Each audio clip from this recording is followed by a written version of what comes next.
Drop it.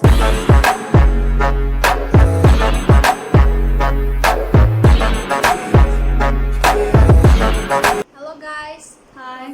Aina Jethoy Bishana. Aina Jethoy Bishana. Noi magi makeup sa aina tawbibane. Ado lawyer hojik ado mana aigi book tawdoine. Ado aina magi tawbibagi video gi link su makhala hapamge ado dum yengbiyo. Hojik mana ai book kirani. Ado yam haibadi nate ado yengasi ko. Sunscreen.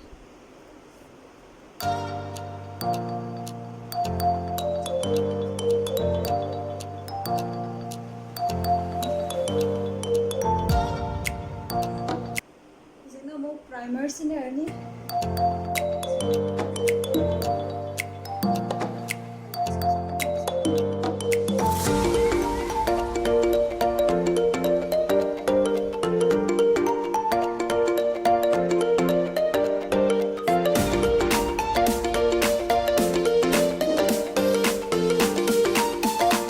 Highlight ang torni.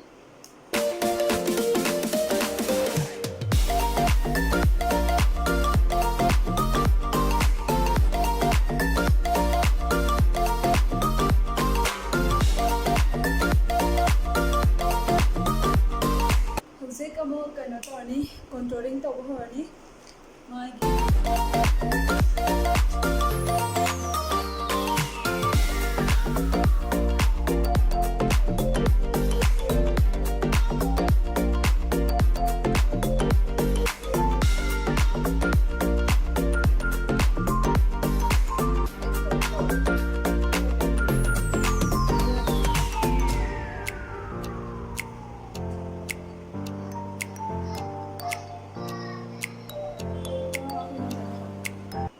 Isumsinde lomak phabanina ko masage aduna isumde ta yekpet waro bigano mayam dekka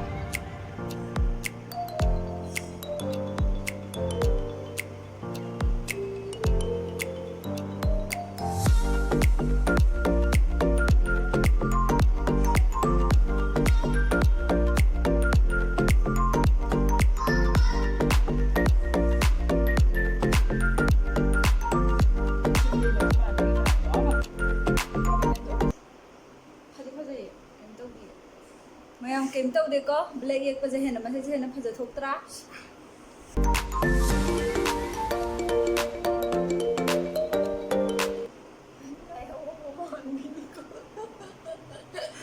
kasto de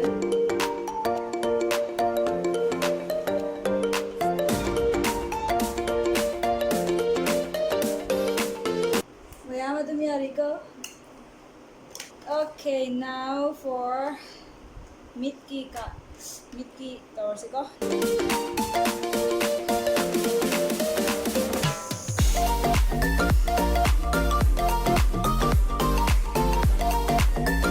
Magi tharje sidagi light pink chine matungda sigi purple machu nate violet no purple machu jam khap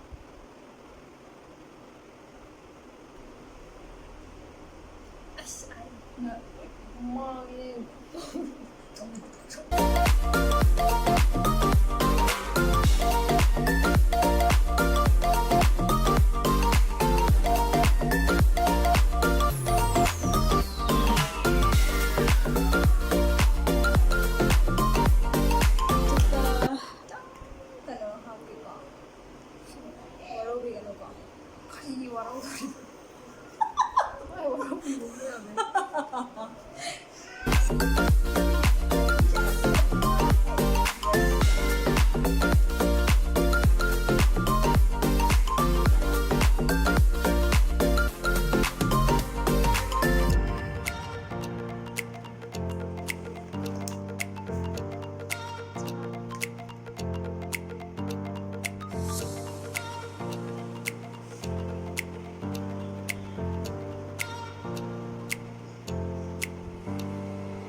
last teardrop ꯑꯃ ꯍꯥꯞꯀꯦꯀꯣ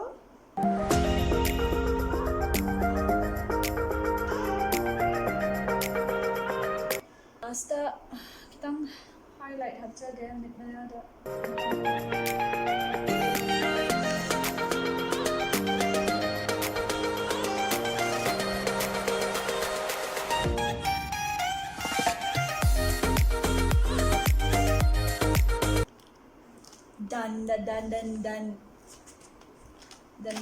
done oikre adum tayros iban lipstick matuje manadore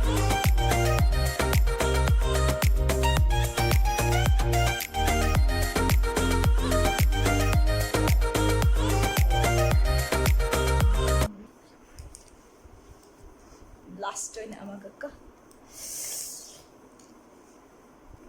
chimanda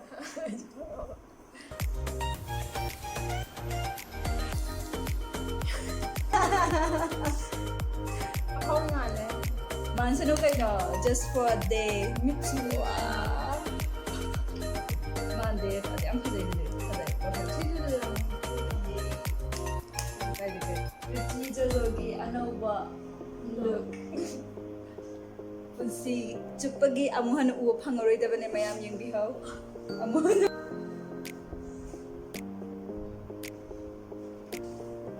yare ko Comment away well. Aina yam innocent toy ba kahini yam na princess look ay tara sina rock star kin look sina.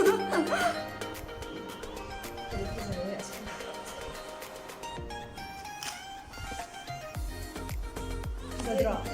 Patay. Ay, sana sa keke dyan kaya. Ado patay. Sadra ma.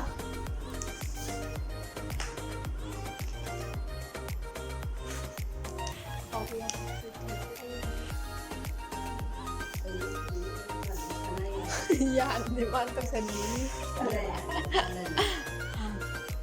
Vampire gi, kene vampire olam dai vampire masa kazabi. Nene bete gi. Makeup sida.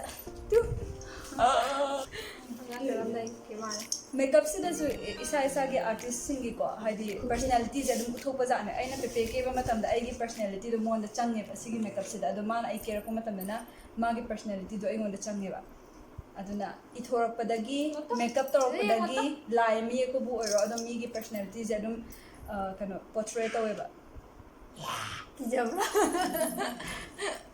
yam hot oira makeup ja kijabra na mon Ay, si kijabra. Ni kutsiuri. Sebeda kutsiuri. aina kebzo khazara bo jikte Ay, ngonde mo. jaya da sham saram na Ay, aina ngonde ke mo. Yung ko. Ay, ngonde mo. aja tebe ya Kijabra. Jadi.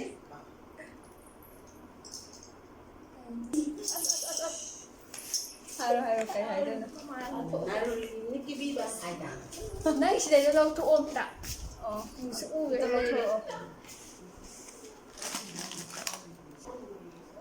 selfie amani Ay, di ako naman. mande fazaya garbo amana kirga thukar loini maitan Loy sa lase. okay Mayam, lawyer sila makeup. Ay, na-apaw bigin makeup. aina princess look Do, yare. Ina, kebi bagi sige look, kebi bagi video do. Do, description na hapa mag-e. Yung biro. Like to biro, subscribe to biro. Bye. bye bye